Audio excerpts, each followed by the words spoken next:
nationally known as the recovering Democrat, i.e. informer, for those of you guys that don't know a little bit about my background, whatever. I am with Moreno Valley Mayoral Candidate Darrell Terrell. For those of you guys who don't know a little bit about Darrell Terrell is a current Moreno Valley Planning Commissioner. He's been a commissioner for about, correct me if I'm wrong, about a year? Yeah, about a year. About a year now. Long-time resident. You've lived in Moreno Valley for at least 35 years. Yeah, 36. July, 36. About 36 years. Yes. UCR graduate. Yes. You're known as Mr. Moreno Valley. You're the guy that goes to city council and goes around the Inland Empire with ideas of how to better the community and do all sorts of stuff. Yeah. So for those of you guys that don't know, Darrell is a very good friend of mine. He's been here just as long as I have in Moreno Valley. There's been a lot of people who have lived in Moreno Valley longer than us, but it's very few people that live longer than us. And then when you're of black skin, that's very rare, because usually if you see a black person in Moreno Valley, most people think you have migrated here from Los Angeles because of the gentrification that is going out in Moreno Valley. So Darrell, it's been a minute. We see each other when you're at work and stuff. Yeah. So how you been, man? Oh shoot, I've been blessed, man. Blessed to have my health and I'm doing good. Yeah, you're doing good. Working.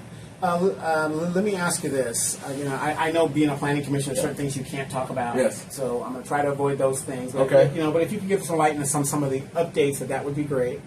But you are now running for mayor. Yes. And when people run for mayor and they run for change, obviously running for change. Yes. There's either something wrong or there's something about the current mayor, because it's not an open seat. I can understand if it's an open seat, but it's not an open seat. Yeah. This guy's running for re-election. Yes. What's the issue that you would have to take the mantle and run against this guy? That what is it that maybe that you think that that's not going right in the city? Well, and there is a lot of stuff that isn't going right in the city. But go ahead. Well, first of all, if you look at it like this, personally, there's a lot of talking and no action, a lot of fluff. Sure. So what I see wrong is the fact we're not addressing the homeless issue like it's supposed to be addressed. And what I mean by that, collaboration. Mm-hmm. We don't have a strategy. Mm-hmm. And, being in the position I am, I can't really talk about things like that. Sure. So when I see that we're doing a hodgepodge approach to homelessness, not having a strategic plan, not collaborating with other entities, that's a problem. When we talk about it, but nothing ever happens. Mm-hmm. Another thing, too, when you look at, when we're talking about jobs, diversified, yes. Mm-hmm.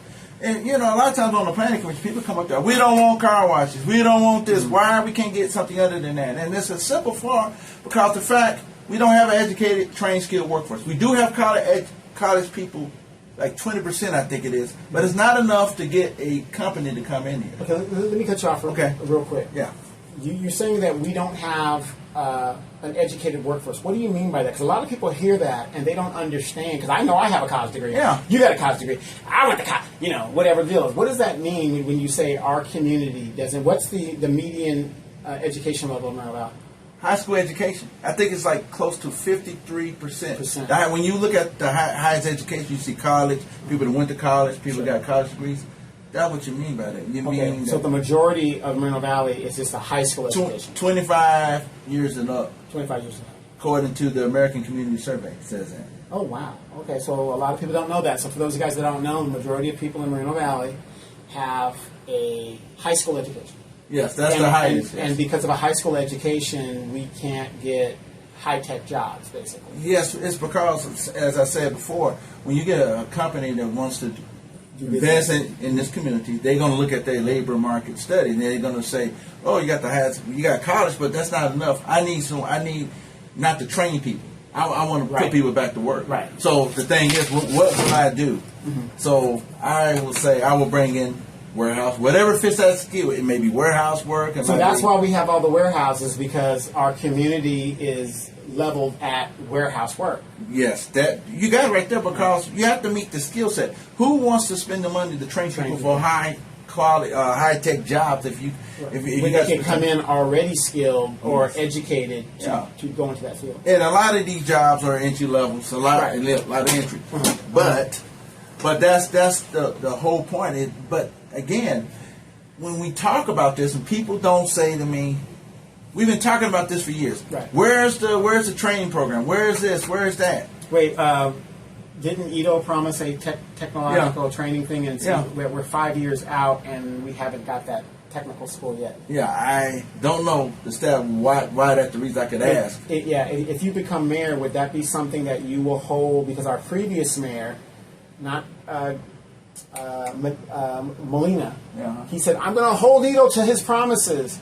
And that school should be built because if the WLC gets built, which they're supposed to be breaking ground, we're supposed to have technicians ready to go.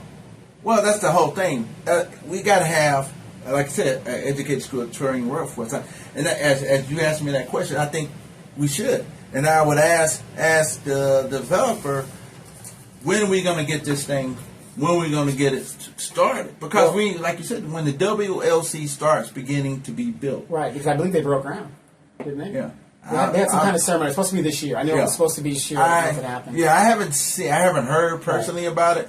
But like you're saying, the point is you need training for a lot of these jobs. Because a lot of these jobs you're going to need training beyond high school. Right. But less than a 4-year degree. What would be a punitive action?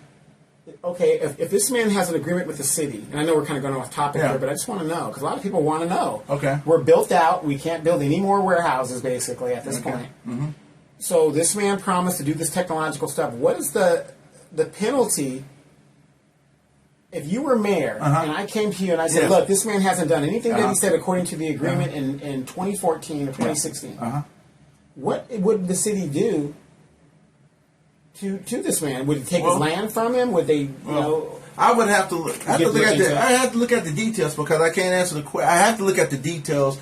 What are the clawbacks of that? Right. Meaning, but the thing is, if you're in an agreement, it's like a marriage. Okay. If I don't do what I'm supposed to do as a husband, and she doesn't do what she has to do with the wife, that would lead to divorce or grounds for a divorce. Well, but like I said, but we have to see what the details on it. It's hard for me to answer that question without knowing what are the clawbacks. What was in the what was in agreement, because we got to make sure was there certain circumstances or conditions in order for that thing to come to fruition. That's what we have to look at. Well, we're going to keep Mayor Terrell to that, and trust me, I will be one of the people that will be on that, because we should have skilled technicians, or at least that school built to have these technicians ready to deal with all the warehouses that we have. And I can understand the developer's situation where you don't want to develop all these technicians so that the other warehouses can benefit from it. I do understand that. Well, see, that's the thing about it. You can hold me accountable, but see, like I said, I would have to find out what the details. What are the details? What are the circumstances? What are the conditions in order for that to come to tuition? Is it something in the agreement that says you can't build it right now, or until got to be something? I ask questions about that. Right, exactly. But again, we haven't forgotten. We haven't forgotten some of the promises that were made when this project was approved. But anyway, moving on to the current process. Okay. So here you are now running for mayor. So the original question was, what is it that is going wrong that you think that we're not going in the right direction, that you would have to give a challenge to the current? Well, like I said, we're not getting things done like we're supposed to, and I emphasize again the training. I've been active in this city for, like I said, 30 years. And I've been going to the council. We've been talking about training. Mm-hmm. There's been every excuse. We put out logistics training. Never came to tuition. There's a lot of these broken promises, or people fluffing and say, we're going to do this and never do anything. There's a lot of talking, no action. So that right there for me caused me to say, you know what? I want to do something about it. Okay. And then the second thing, another reason, it's because working at Lowe's and Stater Brothers, I see all these people stealing. Now, that's a state proposition, but that doesn't mean that we don't put the resources out there, because you deserve, Donovan, like everybody else, to be safe. Your families deserve to safe. Businesses should be able to be safe, so you can go in and shop and not have to worry about it. So, I mean, homelessness and and the organized retail theft almost go hand in hand Right. in some senses. Well, let me ask you a question on that. Okay, we are a sanctuary city, which is done by an executive order. I don't know how you feel about that. Whatever, we know that sanctuary cities around the nation, there is a big problem with the influx of illegal migration and things of that nature. I just want to know your stance on it. What is your stance on sanctuary cities? Well, sanctuary cities. Let's put it this way. I believe we don't need. That's more a federal issue when it comes to immigration. Right. There's a standard policy at the county level that they don't interact with the Federal INS. ICE. So my position itself as a city, we don't look at if a person has papers or not, and we shouldn't be asking. Okay. Personally, I don't. Okay. So basically, in a nutshell, you don't have a problem with the city being a sanctuary city. I don't have a problem if we're a welcoming city, Right. but I don't go around. I mean, we're asking people, do they have their papers or not? Well, yeah, But what I'm saying, do I welcome it to be a sanctuary city? Like I said, I think there's a right way for people to come into the country, and there's a wrong way to come into the country. No, what I'm saying in particular to the city of Moreno Valley, as you know, is a lot of cities that are sanctuary cities are having problems in the fact that resources that should be going to the regular citizen is being depleted. Well, that's what I'm saying. From a city point of view, I don't think we have a policy like that. I don't think even county government has a policy towards not serving people who don't have papers because they don't ask it. So there's not a city policy that I know of that says that. Right. So I'm just But again, if you're a mayor, we are in a recession right now. Inflation is a big issue. So resources are limited. You've got people that are coming into these cities that did not pay into the tax base. They are flooding the schools with children. I'm not against children, and I'm sure you're not against children getting education, whatever the deal is. But the fact of the matter is, resources that are for the residents are being depleted. What would you do as mayor to deal with that issue? Well, first of all, that leads me to another reason why. We are, like you said, you laid out some important issues about inflation, interest rates, cost of food going up. Right. I mean, for me as mayor, we're not addressing the regular person. I work 2 jobs, right. So what I do is to have UBI, universal basic income. Yes, that might be a solution that we can agree on that we can help people. Right, but how would you implement a UBI when you don't know who's legal and who's not legal? Well, that's the thing. We're not in a position to ask people for their papers. I mean, So we're just going to give money fruitlessly to people who aren't residents? No, there's probably a way.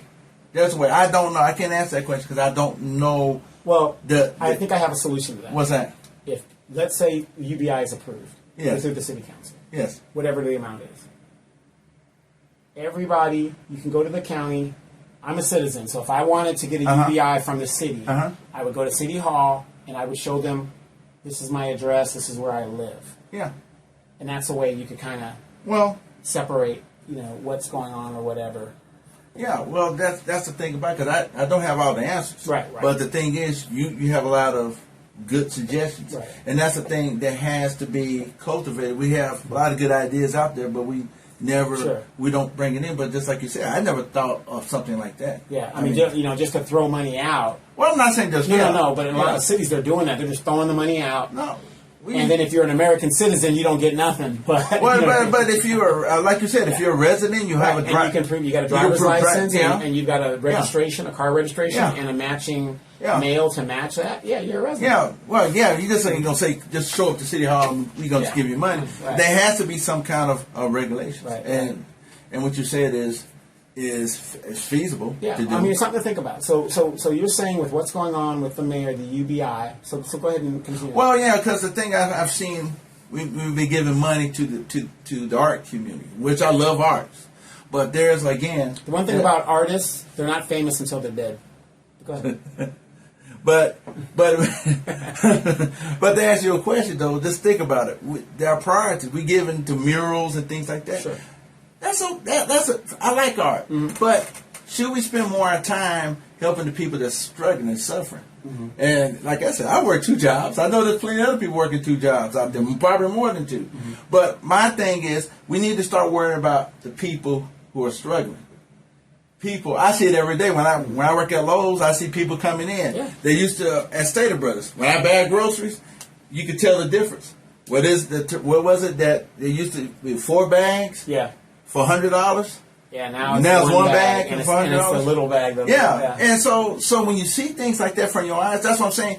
The current mayor don't know what that's like. The experience have to see that every single day. Well, what do you mean he doesn't know what it's like? He doesn't even have a job. Well, I don't know his status, his job status. Allegedly, he does not have a job other than being a part-time, full-time mayor. Because we know that our city is run by Mike Lee, a city manager. The mayor, for you guys that don't know politics, it's ceremonial. The city council is ceremonial. The city manager brings ideas with his staff to what the city needs, and our council and the mayor, they vote on it in our name. So that's how our city works. And that's another issue I have, because when you have someone who's giving his ideas, what about our council? The mayor should have other ideas other than handing out money to people. Okay. I mean, public money. Public money. It's not money that he took out his own wallet. It's public money. Okay. But my thing is, I would do whatever I could to help the people. And what I mean by that is to work with the community. Let's figure out what we can do to support each other. The ones who maybe fall behind on their rent or can't buy food or whatever. I know there's nonprofits out there, but my priority is you as a resident of the city. You got children, if you have children, if you don't have children, to see what we can do to help you. Being mayor to me is to help people. Okay, I have a question for you. Okay. Moreno Valley is a bedroom community. It's always been. Yes. It's always been. As you know, rent is outrageous. We already talked about inflation. Yes. Rent is outrageous. Now, we know we're in a capitalistic system, which is very brutal. Capitalism is very brutal in its purest form. It's the strong survive, basically. Crush your competition so that you can dominate the market. That's how it works. Why is it that rent is so out of control? Even in the city of Moreno Valley, I know you could put a form of rent control just like Prop 13 does property tax. So would you propose something like that to slow down the way these landlords are upping their rents? Well, you see, during the side of the pandemic, I went before council and presented a stabilization program that a lot of other cities have done to slow the rate of increase. Right. Because under the state law, cities have power to make something that's less than what it was out there. Right, because if the cost of living goes up a certain percentage, why is it that, let's say it goes up 5%, cost of living goes up 5%. Yeah. Why is it that a landlord could charge 25% in a year? And he's probably going to get that rent from somewhere. But then that forces more people out into the streets or to other options. Well, again, when I presented that proposed ordinance, that had a provision in it. If you have to increase it beyond that, you have to have reasons why. Reasonable reasons. And like I say, other cities have models, have done things what I'm talking about. So it's not something out of the sky, but this is stable. It's called rent stabilization. Right. Yeah, and just cause ordinance. I presented that to the city council. And see, this is another reason why I'm running. It's because a lot of these ideas are doable. Other cities are doing. They've been tested and they work. Tested and proven. Yeah, but our city don't look at it. They close-minded to things like that, to rent stabilization or just cause. The city of Paris has it. Wait, but are they closed-minded or is it intentional? I don't know. I'm just being. I don't know if it is. Because when you're a city entity, you shouldn't have a closed-minded city when you're dealing with 210,000 people. Well, if it would have to be intentional. But if the idea ain't coming from them, that's a difference. Because the ideas, I don't care the idea. If you came to the city council with an idea, I say, you know what? Let's look at his idea and see if it's feasible for us to do. I don't care if it's like, I don't care who gets the credit, but as long as it helps people. Right. And like you're saying right here, I would have been the first one. Let's look at the stabilization. Let's take a look at it. Let's see what other cities doing. Stabilization ordinances are common in Southern California. Just cause ordinances or a lot of cities have. Even the city of Paris has it. Right. But we don't look at it. If they did look at it, they're not telling us about it. Because I think these are things we should look at to help people. That's what we're talking about, helping people. What's the difference between me and the current mayor? I care about people. I don't care about the fluff. I live here. The biggest difference between you and the mayor is you're a mature man that has life experience, where this mayor is fairly too young to be in the position he was put into, but he's there. So. Well, yeah, and yeah, valid points. But like I said, it's about the people that I care about. It's like when I was doing the catalytic converter, it had nothing to do about has it ever happened to me. I did it because our people depend on their cars for work and their livelihood. Sure. And the same thing being mayor is to care about the person like me who works 2 jobs, the person who gets up early, who gets so tired that they got to go to work, or they're going to lose a paycheck, they can't pay their rent. But that's what makes me different. I want to listen to all people's point of views and to build on consensus. I'm not saying you do a kumbaya moment, but the thing is that our emphasis should be on people. Did you notice during the pandemic how the city came to the aid of all the people? Yeah, because if they didn't, the people would rise up and take names and kick ass and take names. But you see, the point now is kind of going away. So we lost interest in because everybody's an individual. Well, that's selfishness. That's the difference between me and the current occupant. Is the fact that I care. I'm not saying he doesn't care, but he doesn't have the experiences that. Right, he doesn't have enough life experience to know what to do, how to do things. Yeah, because I see people every day that's struggling. People struggling every day. Well, again, you see the homeless, and another thing in regards to the homeless, real quick, is now there's been a mandate from the California Supreme Court that has authorized Gavin Newsom to move the homeless out. We know why Gavin Newsom is doing that, because the Olympics are going to be in LA in 2028. So what we're going to see is a big influx of homeless coming out to the Inland Empire, and it's going to be on a mass scale, the back and forth that we've been doing for years. Homeless come out here for a season or whatever, then they go back, and they ship them out here, drop them off out here, and they stay out here for a couple of weeks, and they go back and forth. But now it's going to be a almost forced stay out, and that's the issue you're going to have to deal with. So what are some of your ideas on the homeless? Well, we got to start off. I've said this for the get-go, that when I went before the council, and when they had this homeless, what was it? It was the study session. The first thing I told them, you need a strategy. You cannot have a whack-a-mole approach. You can't be throwing money to different nonprofits, well-intended, but you got to have a strategy. Nonprofits are giving themselves big salaries, and they're giving out water bottles and Frito, the kid party chips. But the thing also too, though, there's no performance measurements of anything. Right, exactly. Nobody's checking up on anything. And so, for me, you bring the stakeholders in, like I said, because we have the programs there, but we don't have any collaborations. Do you know collaborations brings more money if you work together? A lot of cities in Riverside County they have coalition or collaborations. Like down in Temecula, Marietta, they have they all have their little clique, but we don't. We miss out on a lot of money, because the mayor sometimes complain why we don't get a lot of money. It's because we don't collaborate. We go in with this Lone Ranger attitude that we have all the answers. No, we don't. Salvation Army, it don't have all the answers either. That they are one entity that we've been dependent on. It's time for us to look broadly to other, like I said, the school district. They got a lot of kids that are homeless. There are some that are couch surfers. Then you got to look at your nonprofits. You got to look at the county that has a lot of resources. And we got to look at the faith-based institutions. Go ahead. Well, we got to look at it. We got to have all stakeholders. Then we have to come up with a strategy, a plan.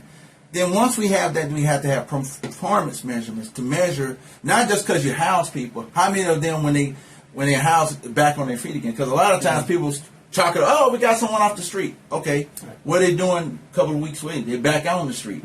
Then you're dealing with another segment of the population that wants help.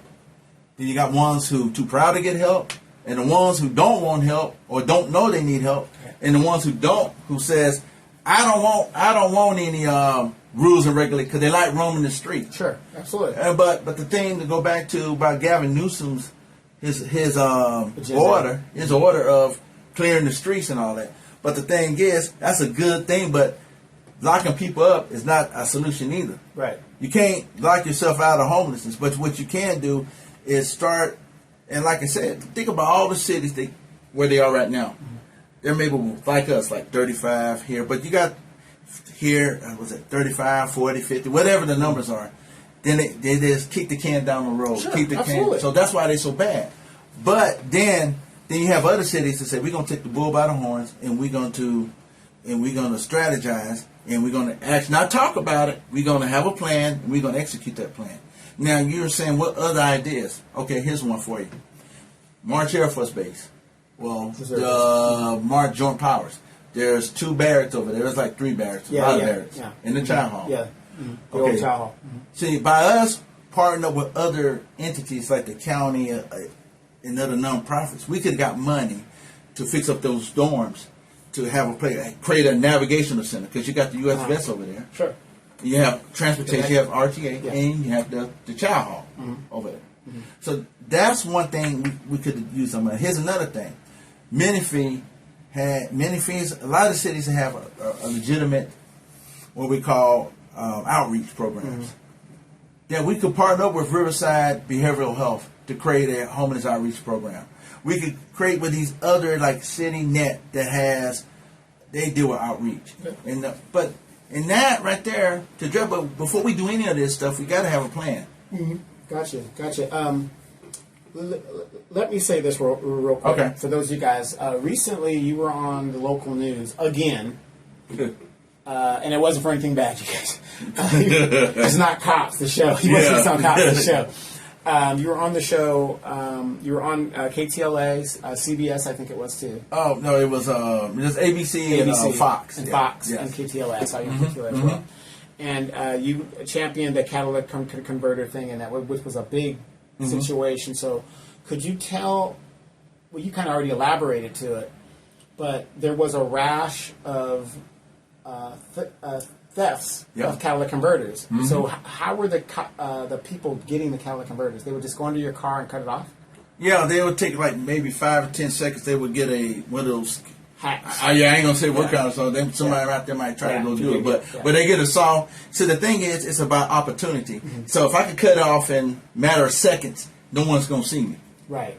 Because if I'm under there 2 or 3 or 5 minutes, you're going to get caught. So the whole thing about this was opportunity. If you're in a parking lot like at Lowe's, there was one of my fellow workers got his catalytic converter stolen out there. Oh, wow. So right in front of the store. Right. Somebody went in there, sawed it off, and they were gone.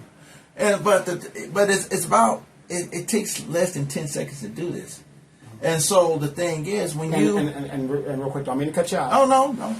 The average catalytic converter is about $600, $700. The minerals inside of it. Right, the minerals. But even if you went to replace it, you're looking at least $400 to $600. Mine would have cost like $1,500. $1,500. Depending what your car is. Though. Yeah, what kind of car it is. Yeah.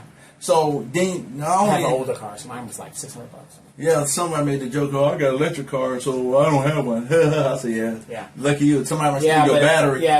But in an electric car, if like they're finding down in the South, that's why electric cars are not popular in a hurricane area. You got to evacuate the area, and your car isn't fully charged. Yeah. How are you going to get out of there? So there's some pros and cons to electrics.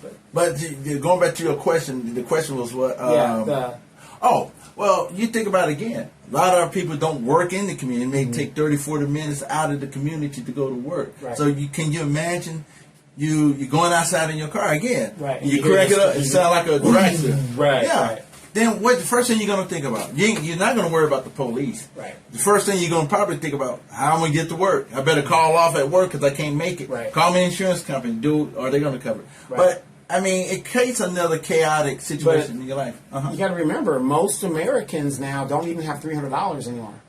Well, there so you go. How are they going to replace something that they don't have? They got to make rent. They got to eat.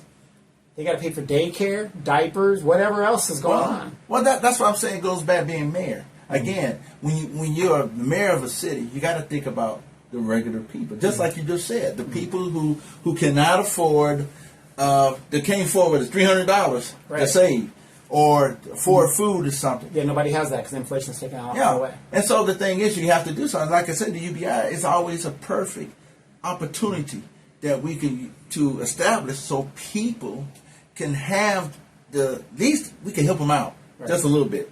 Right. Real quick, well, not real quick, but another issue. And I know the mayor's not talking about this. And by the way, you guys, the mayor is sitting on this board in regards to the biggest employer here in Moreno Valley, and that is the base. March Air Reserve Base is the biggest employer in Moreno Valley. The second one is the school districts. So, in regards to March Air Reserve Base, as you know, things are heating up around the globe. Mm-hmm. Yes. Okay? You got a lot of Marines, 29 Palms, and San Diego. So, I know a little bit about the military.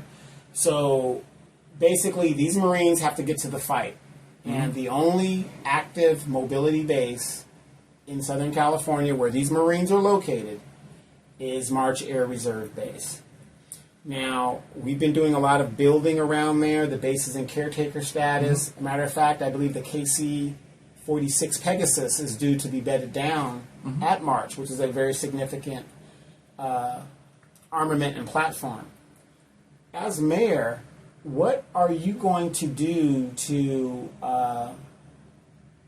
partner with that base to make sure they're there and possibly expand it or bring, because as we know, an active military base breathes in $65 million annually to the city. That's why we have pink sidewalks on Sunnymead Boulevard, because we had so much money, we were just doing stupid stuff with it. Now, I think March brings in about $16 million as a reserve base. As mayor, what are your plans in partnering with March to make sure that they're successful and get all the things that they need? That's a good question.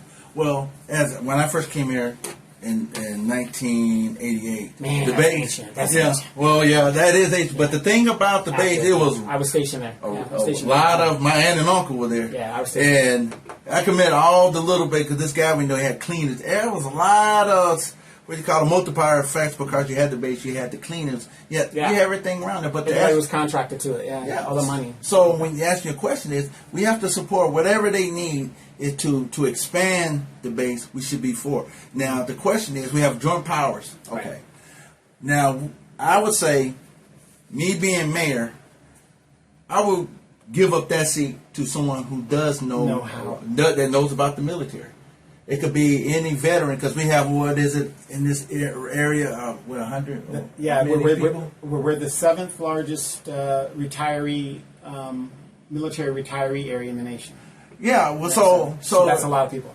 So in that case, you can have a council member, but I think you should have someone who's a veteran that knows. We used to have a committee. Well, yeah. Why don't we bring that committee back? I agree. That committee, we should. That's not a. You've got a lot of experienced people around here.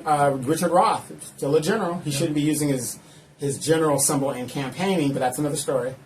But Richard Roth, he was the former 4th Air Force commander. I think it was 10th Air Force back then. But anyway. But then again, you see, remember how many times have you and others have brought up having a Veterans Affairs Committee? Right.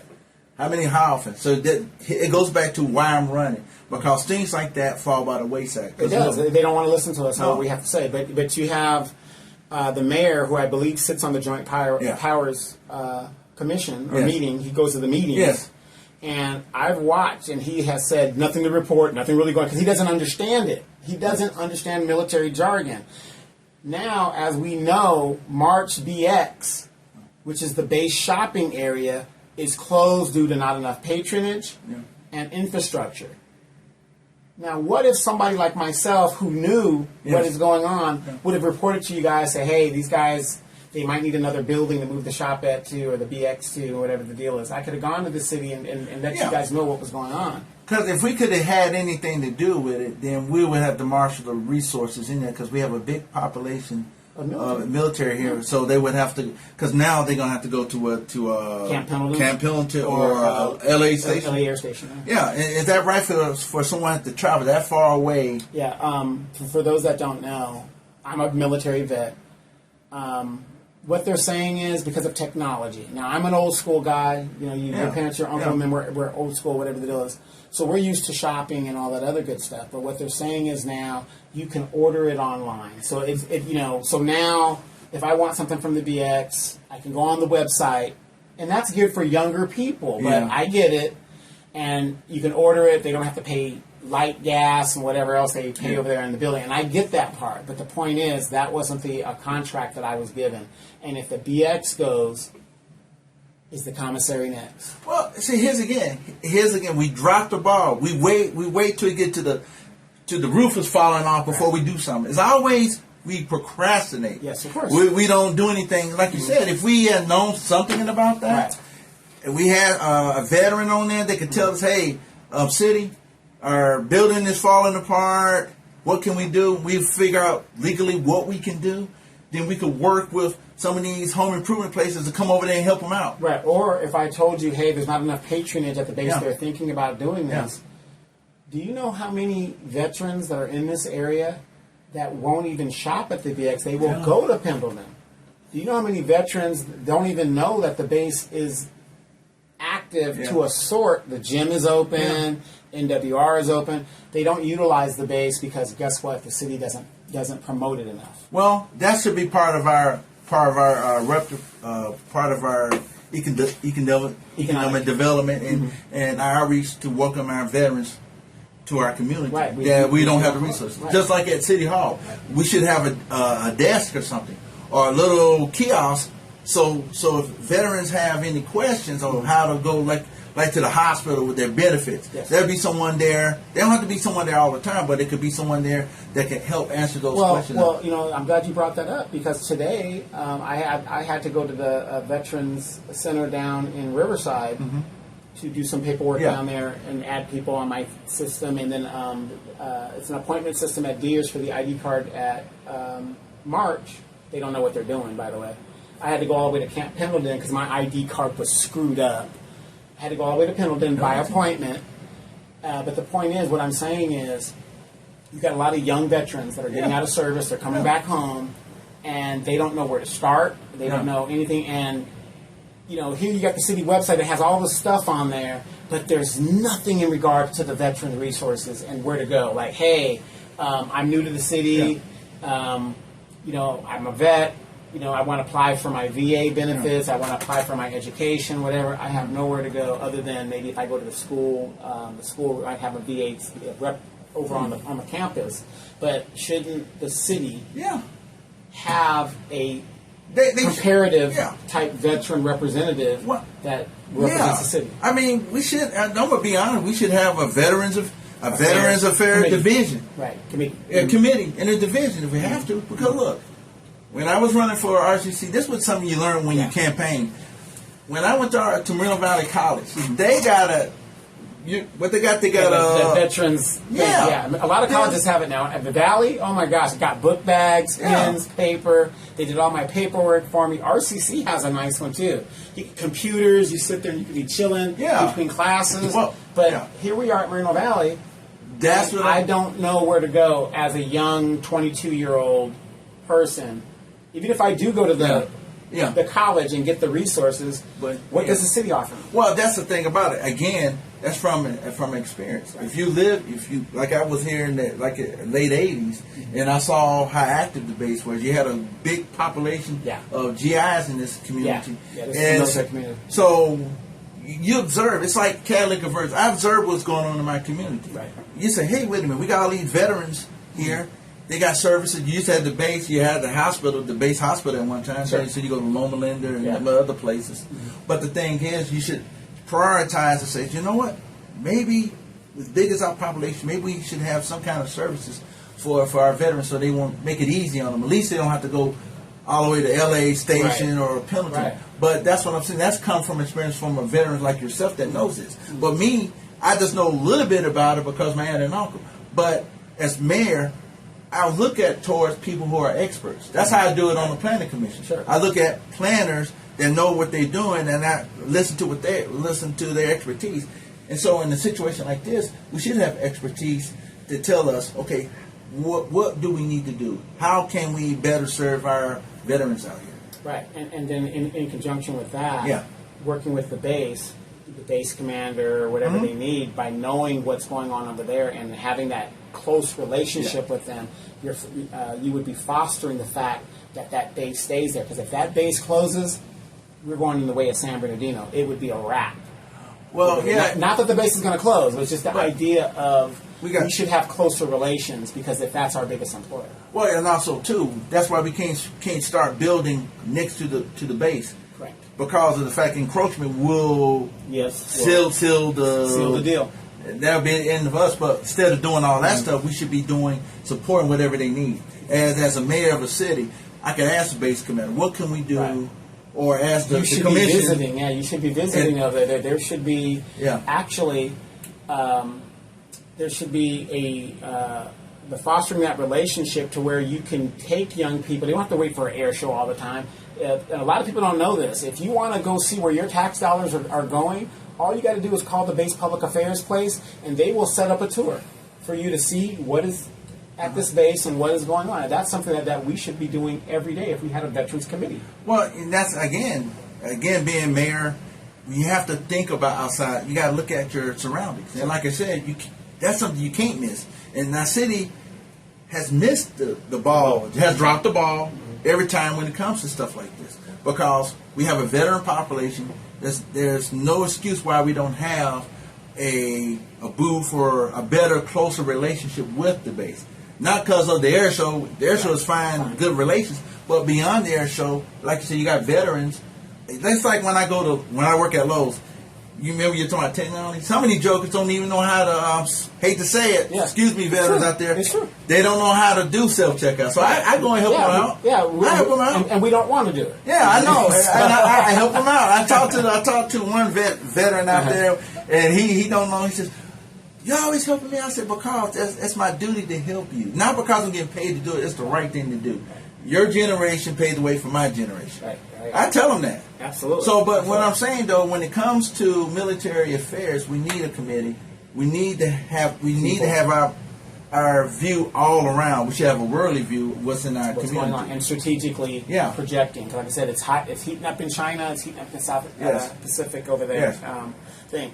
Hey, I'm talking to Moreno Valley candidate for mayor, Darryl Terrell, known as Mr. Moreno Valley. We're going to be right back. We got a few more things we want to talk about and discuss with him. And we're going to be right back. We're going to be talking about other areas such as Edgemont, the Youth Center, and the Animal Shelter. So you guys stay tuned. And again, I'm going to give a shameless plug for any candidate that wants to come on the platform and tell us a little bit about themselves and get their message out. They're more than welcome. Even your opponent is welcome over here. Cool. Which I don't think he would accept, because something about my show, people are afraid of the show, and it's really not that bad. Well, I want people to know what I stand for. Right. I want people to know out there, because I can't go next door anymore and put some of I can't advertise. And it's too damn hot to knock on doors out here, everybody else. I think this is a great way to do it. But we're going to be right back with Darryl Terrell right after these messages. We'll be right back.